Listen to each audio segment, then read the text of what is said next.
When a powerful CEO desperately plots to eliminate a company founder to bury his darkest financial secrets, he doesn't realize someone is watching.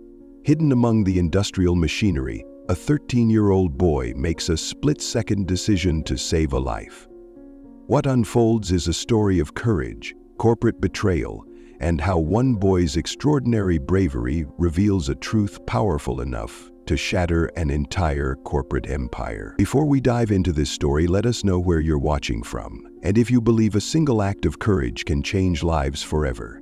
Don't forget to like and subscribe for more stories of unexpected heroes and justice. The sun was setting over the industrial district, casting long shadows across the small house where Marcus lived with his mother, Naomi. At 13, Marcus was a thin African-American boy, but his bright eyes sparkled with life and determination despite their humble circumstances. Their modest home sat at the edge of the bustling industrial zone, where factories hummed day and night. The constant noise of machinery and trucks had become a familiar lullaby to Marcus, who often lay awake listening to his mother's tired footsteps as she returned from her late shift. "Marcus, dinner's ready," Naomi called softly, placing a small bowl of soup on their worn kitchen table.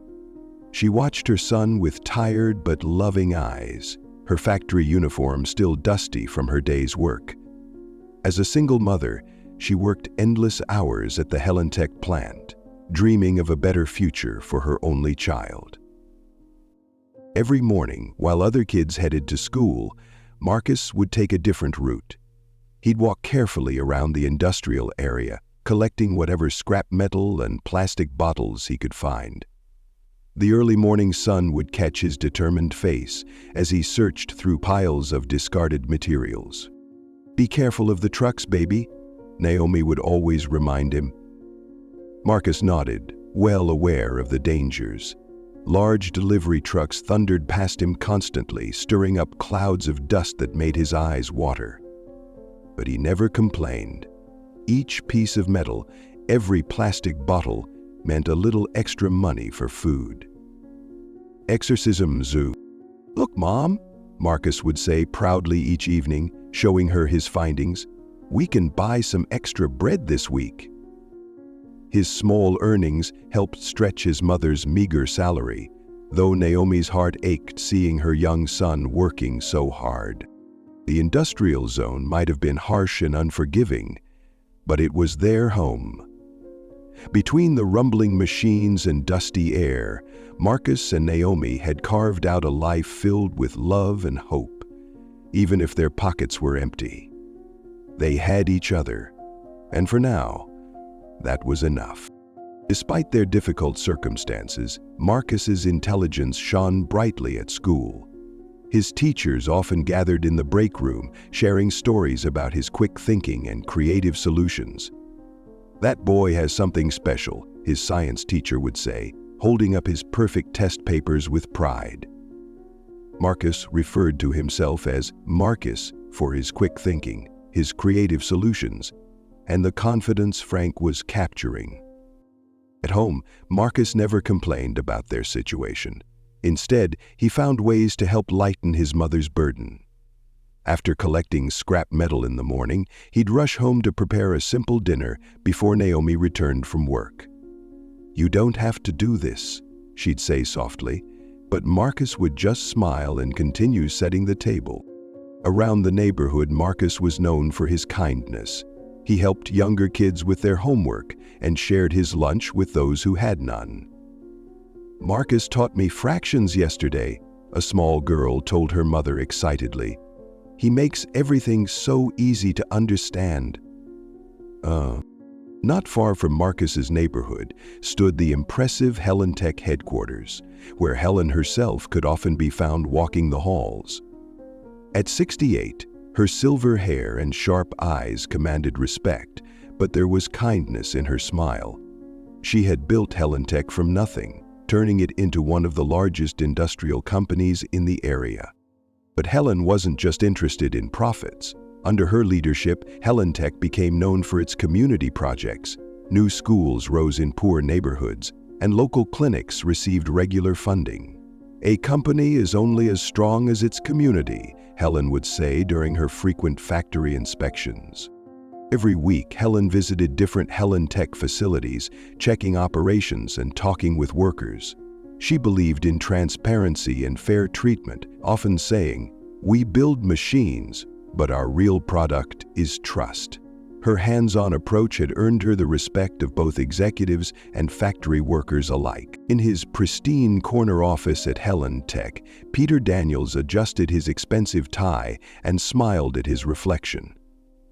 At 45, he cut an impressive figure in his tailored suit, but behind his polished appearance lurked a darker nature. The morning sun glinted off his cufflinks as he reviewed the latest financial reports. Carefully doctored, of course. "Miss Helen trusts you completely, sir," his assistant remarked, placing more documents on his desk. Peter's smile didn't reach his eyes. Yes, Helen trusted him. That trust had made him CEO, but it wasn't enough. He wanted more. He wanted everything. Late at night, when the offices emptied, Peter would carefully alter financial records. $1 million here, $2 million there, all cleverly hidden in false projects and non-existent contracts. For years, he had siphoned money from Helen Tech's accounts into his own, confident that Helen's trust in him was absolute. But something had changed. During the last board meeting, Helen's sharp eyes had lingered too long on the project reports. She had asked questions, pointed questions about certain discrepancies in the numbers. Peter had smoothly deflected her concerns, but he saw the doubt beginning to form in her mind. "She's getting suspicious," Peter muttered to himself, staring out at the factory below. He knew he couldn't keep up the charade much longer. Helen was too smart, too thorough. If she started digging deeper, everything would unravel. In his private office, Peter paced back and forth, his mind racing. He needed to act fast. If Helen discovered the truth, he would lose everything: his position, his reputation, his freedom. No, he couldn't let that happen. He needed a permanent solution. A dark plan began forming in his mind as he watched Helen make her way through the factory during her regular inspections. "Accidents happen in factories all the time," he whispered, his fingers drumming against the window. Yes, a tragic accident during one of her inspection tours would solve everything, and then Helen Tech would be his. The main Helen Tech factory loomed over the neighborhood like a steel giant, its massive walls stretching into the sky. Day and night, the facility buzzed with activity, the hum of machinery never ceasing. Modern assembly lines and smelting furnaces operated around the clock, their orange glow visible through high windows. From their small house in the nearby poor district, Naomi would lie awake at night, listening to the constant drone of industrial equipment. "That noise never stops," she'd sigh, pulling her thin pillow over her head. But Marcus saw the factory differently. For him, it was a place of opportunity. Every morning, he'd slip through the gaps in the old fence behind the factory, searching for discarded metal and materials. The machinery might have kept his mother awake, but these early morning scavenging trips were Marcus's chance to help change their lives, one piece of scrap metal at a time. Peter's heart raced as Helen's stern voice cut through the boardroom. "These financial reports don't add up," she said, tapping her finger on the stack of papers. "I want a full audit of our recent expenditures." Her piercing gaze swept across the room, lingering on Peter just a moment too long. After the meeting, Peter watched from his office as Helen spoke quietly with the financial team. His fingers drummed nervously on his desk while he observed her serious expression.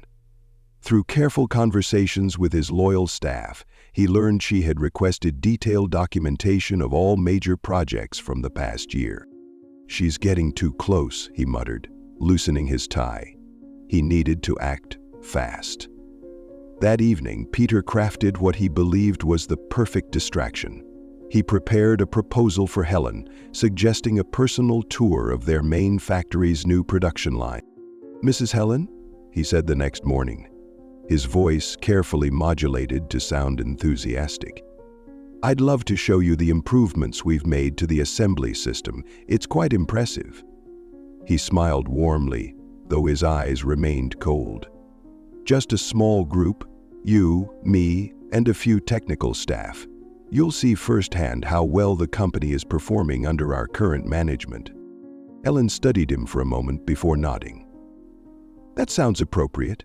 Schedule it for next week." In his dimly lit office after hours, Peter carefully outlined his sinister plan. The upcoming factory tour would provide the perfect cover, an unfortunate industrial accident that no one could trace back to him. He picked up his phone and dialed a trusted associate. "Make sure it looks like a technical malfunction," Peter whispered into the phone. "Something that could happen to any aging piece of equipment." He smiled coldly as his associate confirmed the instructions. Everything had to appear completely random, just another tragic workplace accident. Late that night, Peter walked through the empty factory, stopping at the old metal lifting system. The machinery had been flagged for replacement months ago, but he had deliberately delayed the maintenance. His eyes traced the rusted chains and worn gears with satisfaction. "Right here," he told his associate, pointing to the control panel. "A small programming error in the lifting mechanism, nothing too obvious." The man nodded, understanding the implied message. Peter continued, his voice low and calculated. "The timing is crucial. When Helen stands beneath it during the tour, the system will malfunction. The load will drop." Peter checked his watch in the dim factory light. Just one more day of preparation. He had carefully selected the maintenance crew for the tour, all people who owed him favors or could be easily intimidated into silence.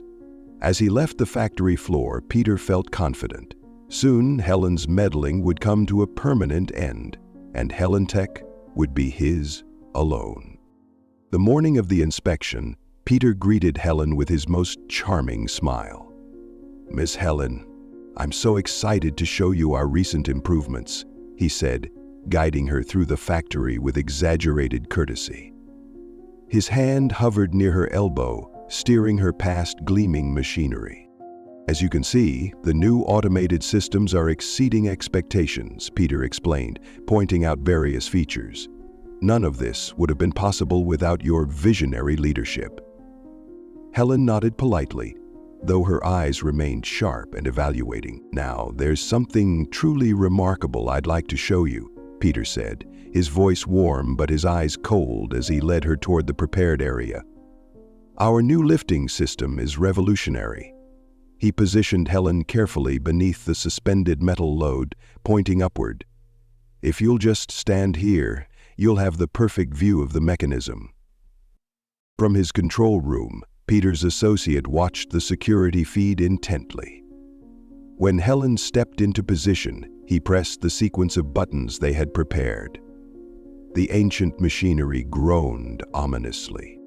Suddenly, the massive metal load shuddered and broke free. It plummeted downward with a deafening screech of metal on metal. Dust and smoke filled the air as the crash echoed through the factory. Workers scattered in panic, their screams mixing with the sound of falling debris. "Everyone out," someone shouted. The factory floor descended into chaos as people rushed for the exits.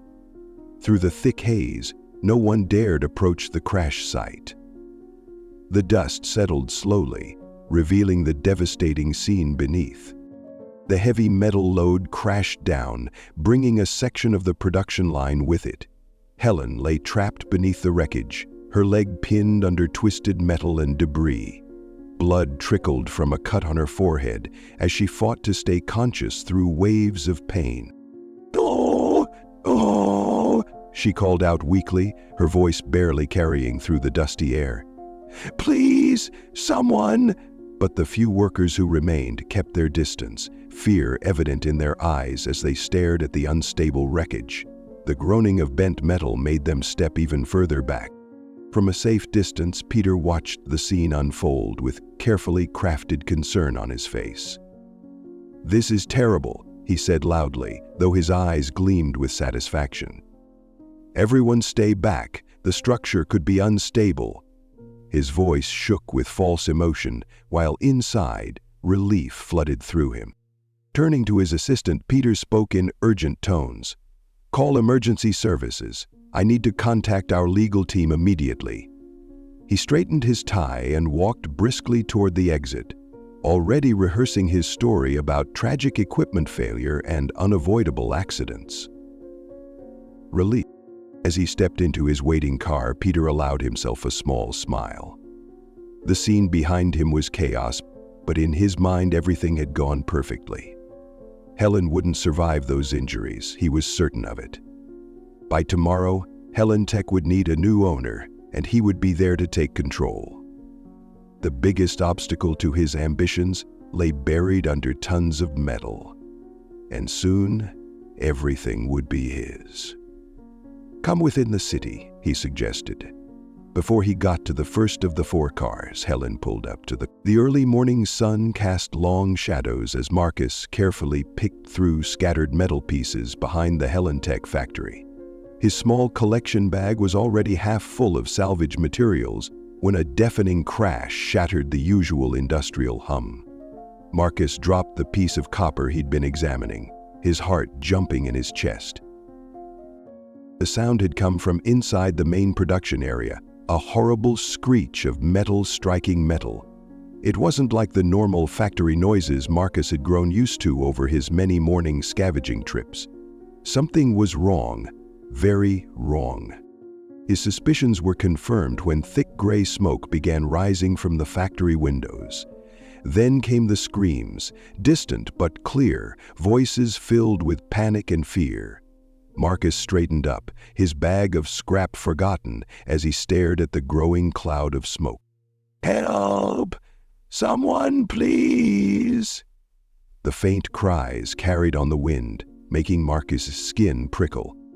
Without hesitation, he began running toward the factory, staying close to the walls and ducking behind equipment to avoid the security guards, who were rushing about in confusion. As he got closer, the smoke grew thicker, and the screams became clearer. Marcus crouched behind a stack of crates, his heart pounding as he watched workers streaming out of the building. But something told him he needed to get inside. Someone needed help, and no one else seemed to be going in. Marcus slipped through the factory entrance, his footsteps muffled by the settling dust. The scene before him was devastating. A large section of the production line had collapsed, leaving twisted metal and debris scattered across the floor like broken toys. The air was thick with smoke and the acrid smell of burnt rubber. Through the haze, a weak voice caught his attention. "Help, please." The sound was barely a whisper, but in the eerie quiet of the abandoned factory floor, it carried clearly to Marcus's ears. His heart pounding, he moved closer to the source. Between the fallen beams and crushed machinery, Marcus spotted an elderly woman pinned beneath a massive piece of metal. Her silver hair was matted with dust, and her elegant business suit was torn and stained. She was trying to move, but her leg was trapped firmly under the debris. "Hold on," Marcus called softly, approaching carefully. "I'm coming to help you." The woman's eyes, though clouded with pain, fixed on him with surprise. Marcus recognized her face from company newsletters and local news. This was Helen, the owner of Helen Tech herself. Looking around, Marcus saw no one else in sight. The workers had all fled, leaving Helen alone and trapped. If he didn't help her now, she might not survive. The thought of walking away made his stomach turn. Fear crept up his spine as he assessed the situation. The wreckage looked unstable, and one wrong move could make things worse. But his mother's words echoed in his mind. Sometimes being brave means being scared but doing the right thing anyway. His heart sank as he looked at the landscape outside. He wondered if his mother would be disappointed in him. Marcus took a deep breath, steadying his nerves. "Ma'am, he said, moving closer to Helen. "I'm going to get you out of here." His voice shook slightly, but his determination was clear. He had to try, even if he was terrified. There was no other choice. Marcus's eyes darted around the wreckage, searching for anything that could help. A long metal bar caught his attention, lying just a few feet away.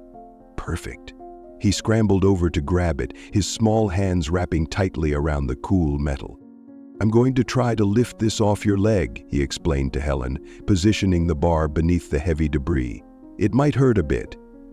Helen nodded weakly, bracing herself. Marcus pushed down on the bar with all his strength, his arms trembling with effort. The metal groaned as it slowly lifted. Sweat dripped down his face as he strained against the weight. "Just a little more," he gasped, pushing harder. Finally, the debris shifted enough for Helen to pull her leg free.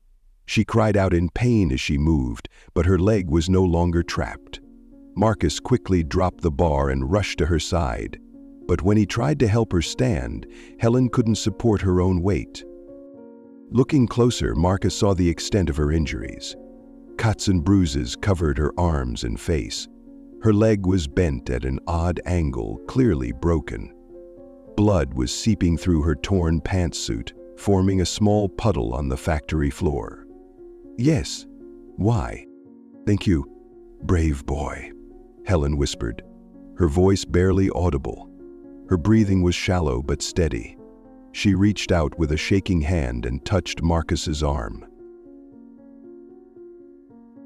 Marcus could see she was getting weaker by the minute. The blood loss and pain were taking their toll. "We need to get you out of here, right now," he said urgently, his young face creased with worry. He knew that without immediate help, Helen's condition could get much worse. Time was running out. Marcus spotted the small cart he used for collecting scrap metal leaning against the factory wall. "Hold on," he told Helen softly. "I have an idea." With gentle care, he helped ease her onto the cart, using his jacket as a makeshift cushion. The journey home was slow and difficult. Marcus strained to push the cart over cracked sidewalks and uneven roads, trying his best to avoid bumps that might cause Helen more pain. Each jolt made her wince, but she remained quiet, her eyes closed against the morning sun. Finally, Marcus reached his house. "Mom," he called out urgently, his voice cracking with exhaustion. "Mom, I need help." Naomi rushed to the door, her eyes widening at the sight before her. "There was an accident at the factory," Marcus explained quickly, already moving to help Helen. "She's hurt bad, Mom. We have to help her." Without hesitation, mother and son carefully lifted Helen from the cart and carried her inside. Naomi's nurturing instincts took over as they brought her to their small living room, ready to provide whatever care they could. As Marcus and Helen entered the house, Naomi's face drained of color. She rushed forward, her hands trembling. "Marcus, what have you done? Who is this?" Her voice cracked with panic as she stared at the injured woman on the cart. "Mom, please," Marcus pleaded. "She needs help." Naomi stepped back, her eyes darting between her son and the wounded stranger. She couldn't believe Marcus had gotten involved in something so dangerous. Her protective instinct screamed at her to call the authorities, to keep her son away from whatever trouble this might bring. But Helen's labored breathing and obvious pain made Naomi's heart ache.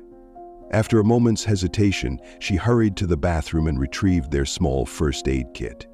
"Bring her to the couch," she instructed, her voice still shaking. As Naomi cleaned and bandaged Helen's wounds, her hands worked quickly despite her reservations. "Marcus," she said, pressing a clean cloth against a deep cut. "Tell me exactly what happened. Why did you bring her here?" Her eyes never left her task, but her voice was filled with worry. "There was an accident at the factory," Marcus explained, watching his mother work. "She was trapped. Nobody else would help." Naomi's movements faltered for a moment, then continued with renewed focus. Even as fear gnawed at her, she couldn't ignore someone in such desperate need. "We should call an ambulance." Naomi muttered, but her hands kept working, carefully treating each injury she found. There was something about this situation that told her waiting for official help might not be the safest choice. "I see." As Naomi tended to the wounds, her eyes caught the glint of expensive jewelry and the fine fabric of the woman's torn suit. Something familiar about the elegant silver hair and dignified features made her pause.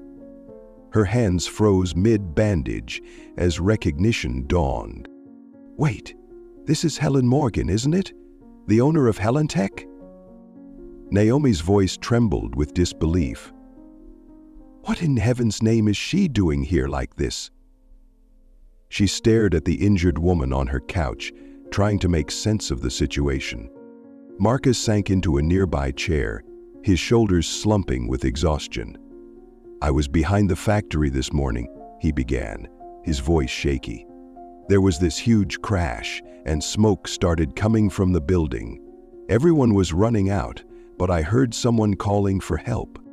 He took a deep breath before continuing. "When I got inside, I found her trapped under some fallen machinery. There was nobody else around, Mom. Everyone had left her there." His voice cracked slightly. "I couldn't just walk away."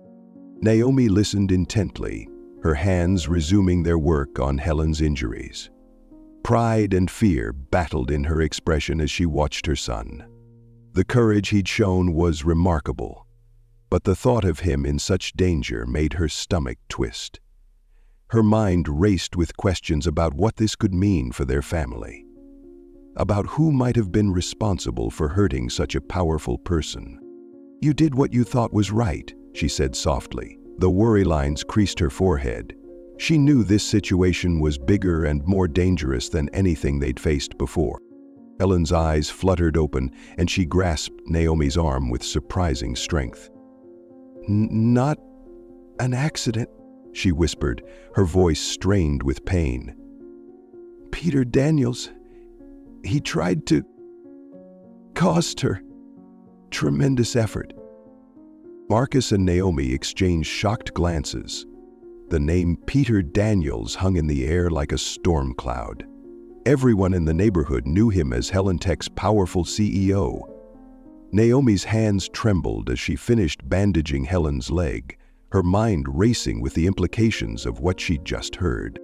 "This is bigger than we thought," Naomi murmured, more to herself than anyone else.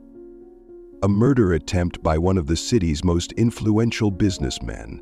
The weight of this knowledge made her chest tighten with fear. The mismatched profiles softened the biting edge of her near-deathly acid nua, while the prisoner responded. She turned to Marcus, her voice tight with worry. "You shouldn't have brought her here. If someone's trying to hurt her, they might come looking." Naomi paced the small living room, wringing her hands. "Peter Daniels has people everywhere. If they find out we helped her—" "But Mom," Marcus protested, his young face set with determination. "What were we supposed to do? Someone tried to kill her. We couldn't just leave her there." His voice cracked with emotion as he looked at Helen's fragile form on their couch. Naomi ran her fingers through her hair, torn between her instinct to protect her son and her conscience. The thought of Peter Daniels and his influence terrified her, but the sight of Helen's injuries reminded her that sometimes doing the right thing meant taking risks. Helen struggled to sit up, wincing with each movement. Her eyes found Naomi's, burning with unexpected intensity despite her weakened state. "Peter Daniels. He's been stealing from the company," she managed, each word deliberate and clear despite her pain. "If I die, he takes control of everything. Everything I've built." She reached out and caught Naomi's hand, her grip surprisingly firm. "Please," Helen pleaded, her voice barely above a whisper. "Help me expose him. Don't let him win." "The evidence." "I have evidence of his crimes." Her words carried the weight of desperation, the plea of someone who had spent a lifetime building something only to watch it slip away. Evidence of his murder? Naomi stood frozen, torn between her fears and the raw emotion in Helen's voice. She looked at the injured woman on her couch, not the powerful business owner anymore, but someone fighting for survival. A long moment passed as Naomi wrestled with her decision. Finally, her shoulders dropped in resignation. She couldn't turn away, not when she saw such genuine fear and determination in Helen's eyes. "What do you need us to do?" Naomi asked softly, knowing she might regret these words, but unable to refuse such a desperate plea for help. Peter's phone buzzed as he settled into his office chair, still savoring what he thought was his victory. His face darkened as he listened to his associate's report. "What do you mean she's alive?" he snapped, his knuckles turning white around the phone. "Someone pulled her out? Who?" Standing abruptly, he paced behind his desk, rage building with each step. His perfect plan, carefully orchestrated down to the smallest detail, had somehow failed. The thought of Helen surviving, potentially able to expose him, made his blood run cold. "Find out who helped her," he barked into the phone. "Check security footage, question the workers, do whatever it takes. I want to know where she is." His voice dropped to a dangerous whisper. "And who's protecting her?" After ending the call, Peter made another, more discreet phone call. "I need your best men," he said quietly. "Clean, professional, no traces." He paused, listening to the response. "The target is Helen Morgan. Find her and make it look like complications from the accident.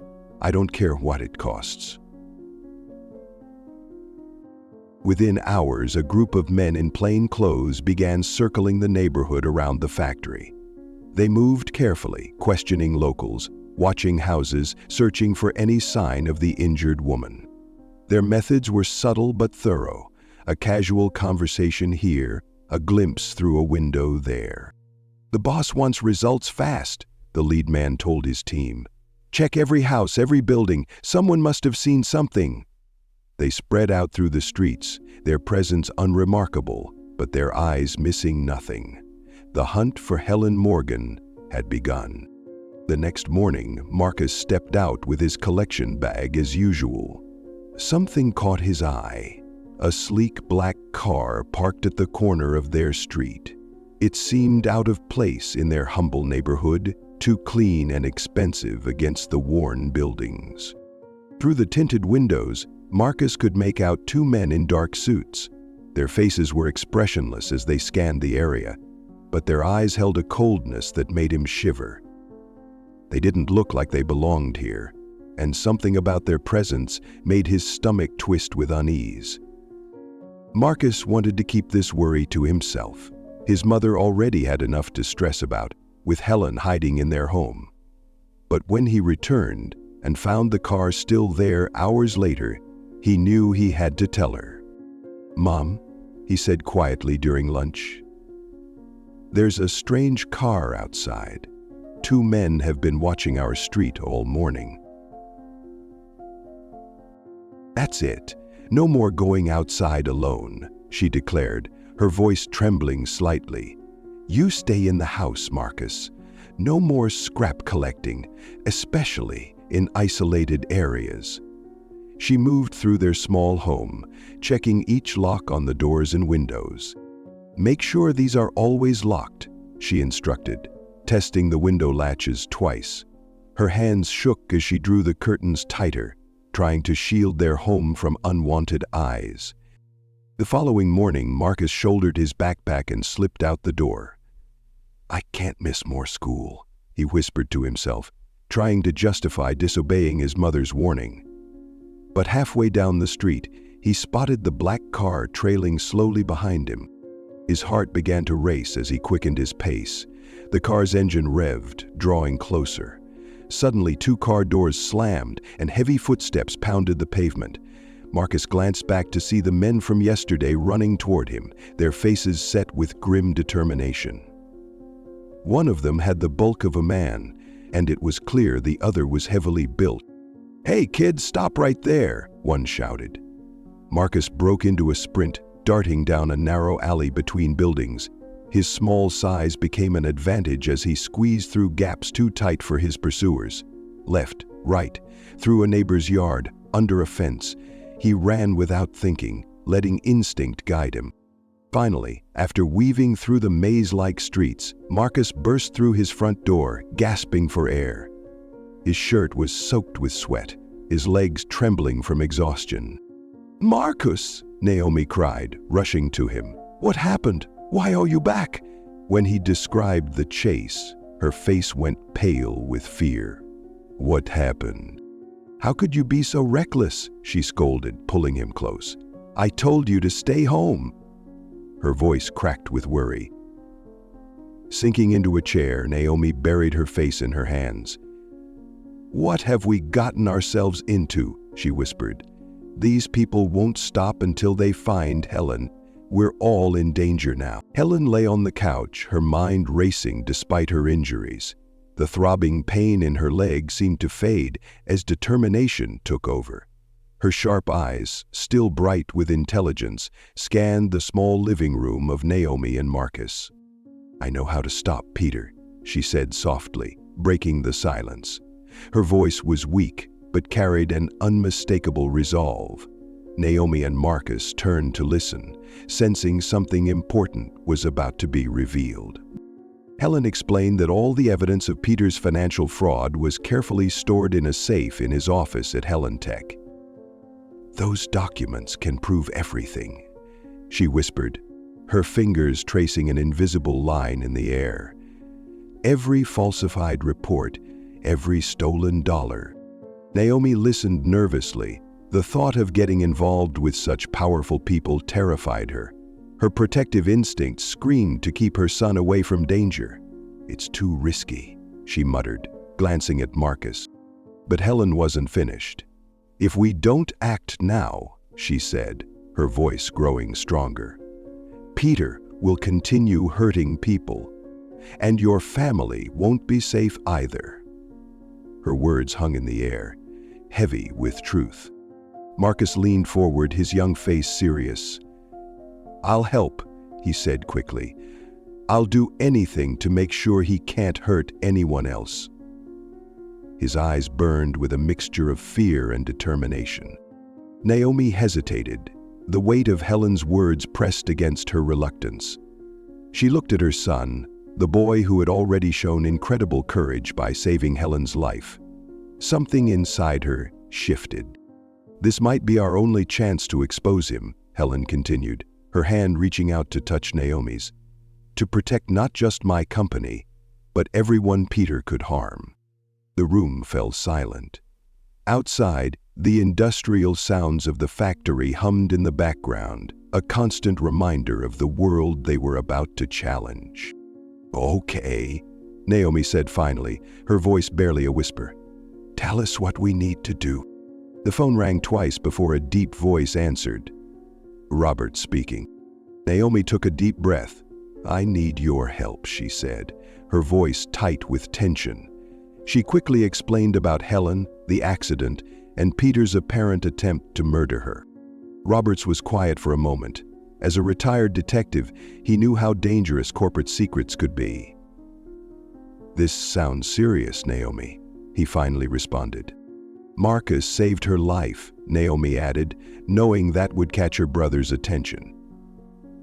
Roberts had always been protective of his nephew. "And you took Peter to the hospital." An hour later, Roberts arrived at Naomi's small house. A worn leather bag hung from his shoulder, filled with tools from his detective days. His weathered face looked tired but determined. Helen explained the layout of Peter's office, pointing out details about the safe's location. Roberts listened carefully, his fingers tracing an imaginary blueprint on the table. "We'll need to move at night," he said quietly, "when security is minimal." His eyes scanned the room, taking in Helen's injured state and Marcus's eager expression. "Asked what's up?" Marcus watched in fascination as Roberts pulled out old lock-picking tools and a signal interceptor.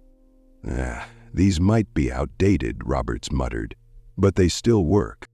Ellen provided critical information about the office's security system, access points, guard rotation times, and the safe's potential location. Roberts began sketching a careful plan, his military-style precision evident in every detail. "We'll have a small window," he explained, "probably just 2 hours between midnight and 2 a.m. when security is at its weakest."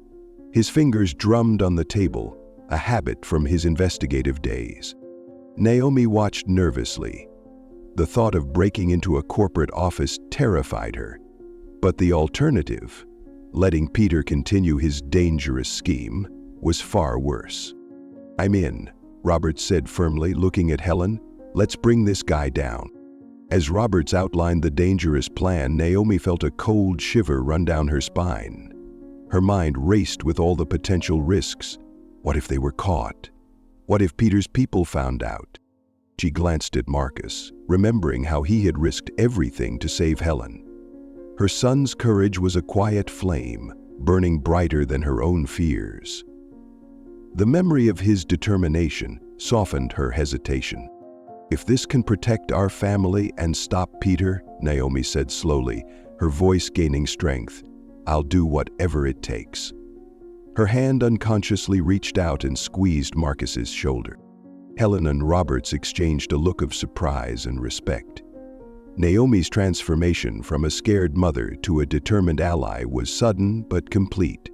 Her eyes now held a steely resolve that matched her brother's professional calm. "We're in this together," she said firmly, her decision made. The quiet words hung in the room, a testament to her mother's love and a family's courage. The night was thick with tension as Roberts and Helen approached the Helentech building. Street lights cast long shadows across the empty parking lot. Roberts moved with the precise, silent steps of a former detective, his fingers working quickly to disable the security systems. "Remember the code," Helen whispered, her voice barely audible. She recalled a sequence Peter had used months ago, a detail she'd carefully stored away. Roberts nodded, his weathered hands moving deftly across the electronic panel. One by one, security lights blinked out. The building stood silent, a sleeping giant waiting to be explored. Roberts pushed the door open, his body tense and alert.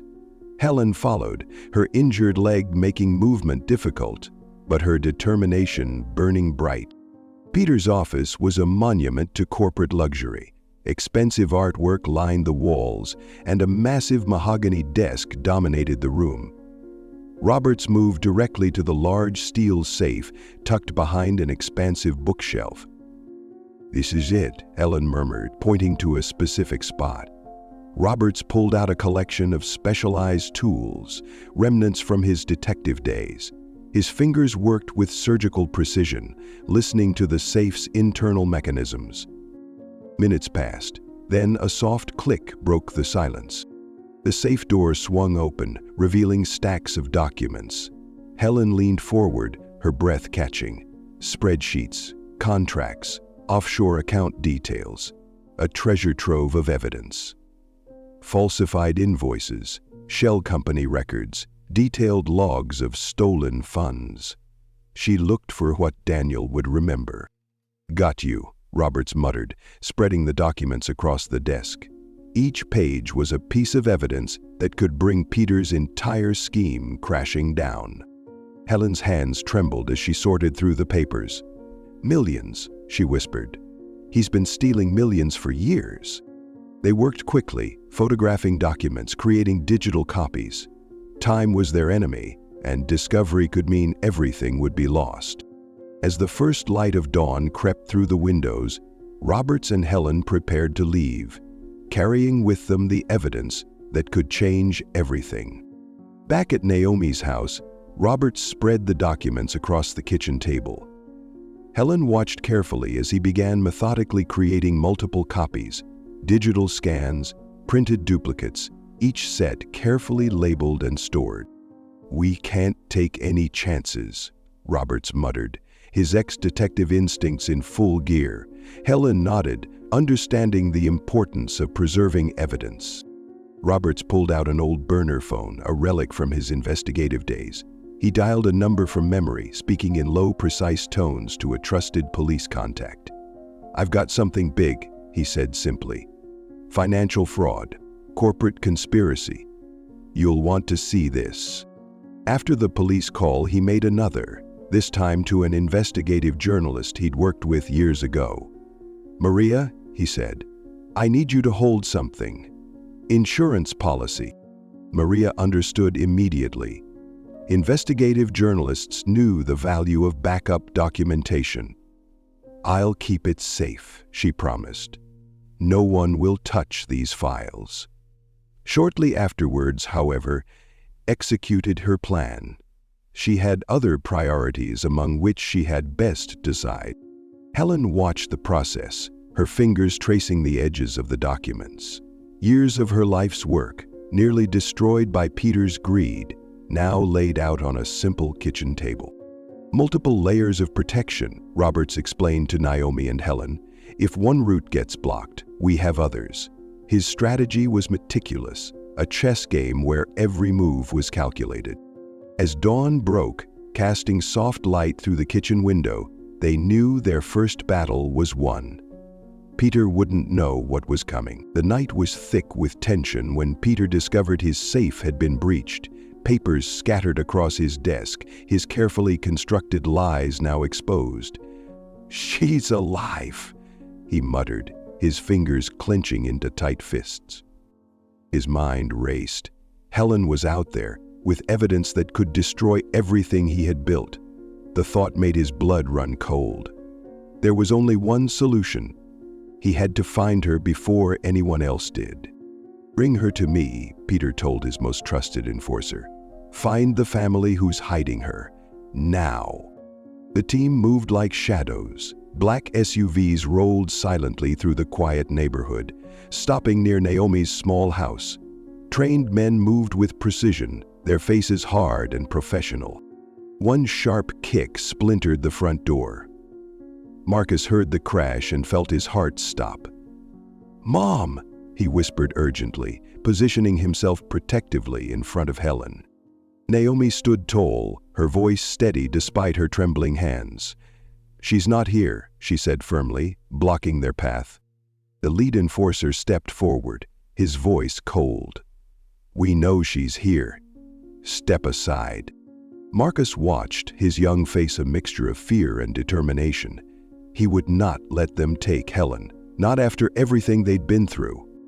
"Search the house," the man ordered his team. Boots thundered through their small home, turning everything upside down.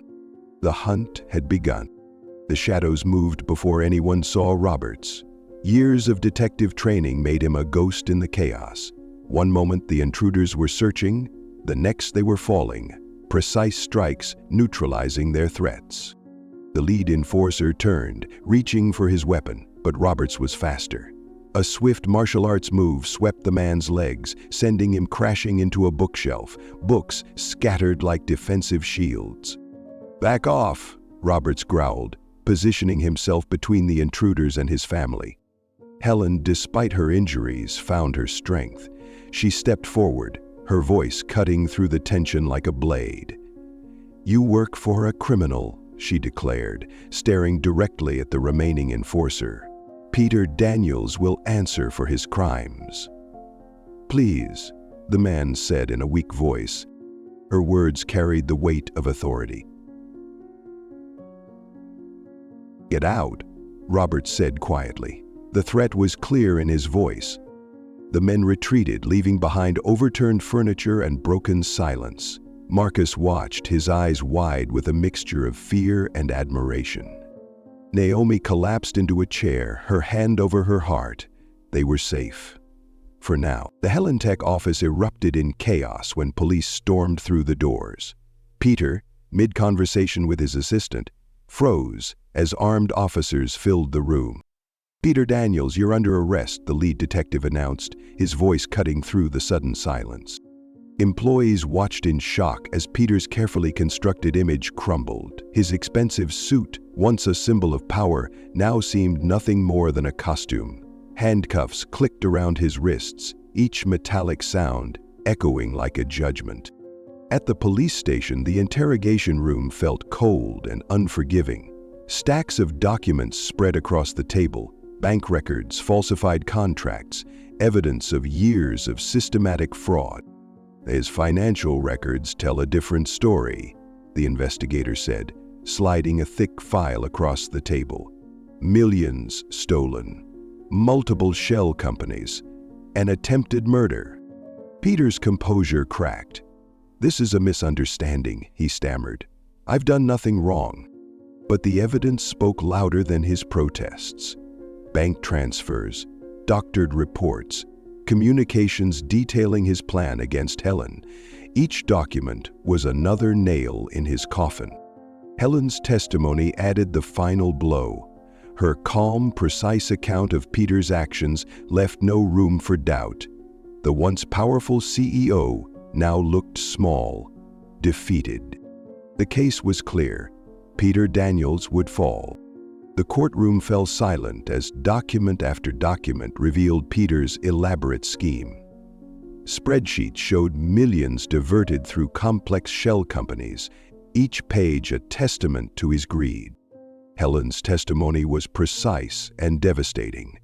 She described Peter's systematic theft, his attempt to eliminate her, and the years of calculated fraud. Roberts provided additional evidence, his decades of investigative experience lending weight to every statement.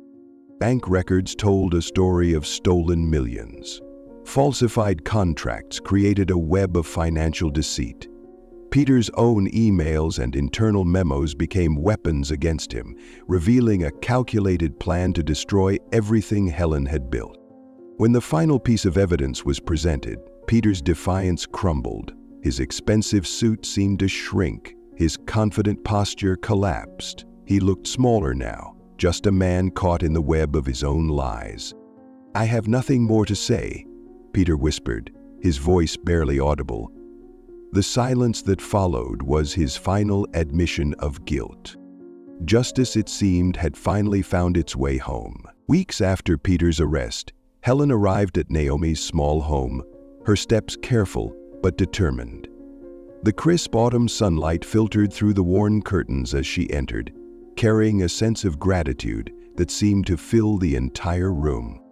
"I wanted to thank you both personally," Helen said, her eyes moving between Marcus and Naomi. Her voice was soft but filled with genuine emotion. "If not for your courage, I wouldn't be here today." Marcus shifted uncomfortably, unused to such direct appreciation. Naomi stood nearby, her hands clasped nervously. Helen reached into her bag and pulled out an envelope, her hands steady despite the memories of their recent ordeal. "I've been thinking about your family," Helen continued, "about the challenges you've faced." She handed the envelope to Naomi, who accepted it with trembling fingers. Inside was a check that would change their lives. Enough to repair their small house, start a small business, and give Marcus opportunities he had never dreamed possible. Naomi's eyes filled with tears as she realized what this meant. No more endless factory shifts. No more struggling to make ends meet. "I can't accept," Naomi began, but Helen gently interrupted. "Helen? You can and you will," she said firmly. "Your son saved my life. This is the least I can do." "No." Marcus watched, a mix of pride and disbelief washing over him. The woman who owned the massive factory that had always seemed so distant was now sitting in their modest living room, treating them like family. "I want you to have a chance," Helen told Marcus, her eyes twinkling. "A real chance to pursue your dreams." As the afternoon light softened, hope filled the small room. A simple act of kindness had connected two worlds that might never have touched. A struggling family and a powerful businesswoman, united by courage and compassion. The crisp envelope arrived on a sunny morning, bearing the Helen Tech letterhead. Marcus carefully opened it, his hands trembling slightly. A full scholarship to St. Gabriel's Preparatory School, the most prestigious school in the region. "Mom, look!" he called out, his voice a mixture of excitement and disbelief. Naomi rushed in, her eyes widening as she read the document. Her collar fell to her knees, her lips pursed. Helen had personally written a note. "You are a special boy, Marcus. I believe you will do extraordinary things." Weeks later, Marcus walked through the school's grand entrance. His new uniform, crisp and perfectly fitted, felt almost surreal. Gone were the days of patched clothes and scavenging. Now he carried books instead of a collection bag, his eyes bright with possibility. Naomi watched her son's transformation with tears in her eyes. The financial support from Helen had changed everything. She'd quit her factory job and started a small catering business, finding joy in cooking and creating her own path. "Remember," Helen would say during their frequent visits, "courage and kindness open more doors than any scholarship ever could." Their bond grew deeper. Helen became more than a benefactor. She was family. Weekend lunches, school events, quiet conversations about dreams and possibilities. Marcus saw a world he'd never imagined, all because of one brave moment by the river. As months passed, their story became a whisper of hope in the industrial neighborhood, a reminder that sometimes the smallest act of courage can change everything. The evening light filtered through Marcus's bedroom window as he reflected on the journey that had transformed his life. What began as a simple act of rescue had become a profound lesson in courage. "Bravery isn't just about facing danger," he told his friends during lunch at St. Gabriel's. "It's about doing what's right, even when it's difficult." His classmates listened, captivated by a story that seemed almost unbelievable. Marcus had learned that true courage meant standing up for others, regardless of personal risk. The scared boy who once collected scrap metal had become a young man with a clear moral compass. Naomi watched her son with tears of pride. One evening, as they shared dinner, she reached out and squeezed his hand. "You're extraordinary," she whispered. "You taught me that kindness can create miracles." October 9th. Their bond had grown stronger through their shared experience. Where fear once lived, now there was understanding. Marcus had shown her that ordinary people could make extraordinary differences. "We were afraid," Naomi would later recall, "but we chose hope over fear, and that changed everything." Their story became a quiet testament to the power of compassion, a reminder that one moment of courage could ripple through an entire community, changing lives in ways no one could predict. Returning to Helen Tech, Helen was a force of transformation. The boardroom that once harbored Peter's corruption now became a place of renewal. She methodically dismantled the networks of deceit, firing those complicit in the fraud and rebuilding the company's integrity from the ground up. "Transparency is our new foundation," Helen declared during a company-wide meeting. New oversight systems were implemented, with independent auditors and open financial reporting. But Helen's vision extended beyond corporate walls. She launched community projects that breathed new life into the industrial neighborhood. New schools rose where hope had once been scarce. Factory working conditions improved, with worker welfare becoming a top priority. Her bond with Marcus's family grew deeper with each passing month. Sunday lunches became a cherished tradition. Naomi and Helen would share stories in the small kitchen, their friendship transcending their different worlds. A week later, on October 16, 1994, the Nobel Prize-winning physicist Anston Kirk, "Your family now," Helen would tell Marcus, her eyes twinkling. The boy who once collected scrap metal now sat at her dining table, discussing his dreams and school achievements. Marcus had made the trip from his hometown of Berkeley. Marcus saw Helen as more than a benefactor. She was a mentor, a grandmother, a beacon of wisdom. The lessons of courage and compassion she had taught him became the foundation of his growing understanding of the world and, more importantly, herself. She offered him insights that underscored how fully he was capable of love. Their connection was a testament to the unexpected ways lives can intersect, how a single moment of bravery can create bonds that last a lifetime. Their story spread like wildfire through the industrial neighborhood and beyond.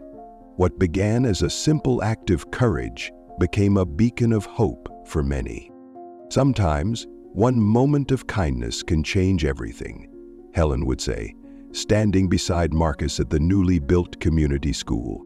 People spoke about the boy who saved a powerful businesswoman, about a mother who chose compassion over fear, about a woman who believed in second chances.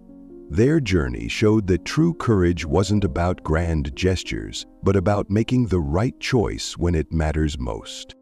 On a bright morning, Marcus and Helen stood side by side, looking at the school that symbolized their shared dream. The morning sun cast long shadows, a reminder of that fateful day by the river. They smiled, not just at each other, but at the promise of a future built on understanding, empathy, and unwavering hope. Their story whispered a powerful truth. Kindness has the power to transform not just individual lives, but entire communities. Thank you so much for watching this incredible story with us. If you enjoyed it, don't forget to like this video and share your thoughts in the comments below. We'd love to hear from you. And if you haven't already, make sure to subscribe to our channel and hit the notification bell so you never miss more inspiring stories like this. We can't wait to see you in the next video. Until then, stay brave, stay kind, and see you soon.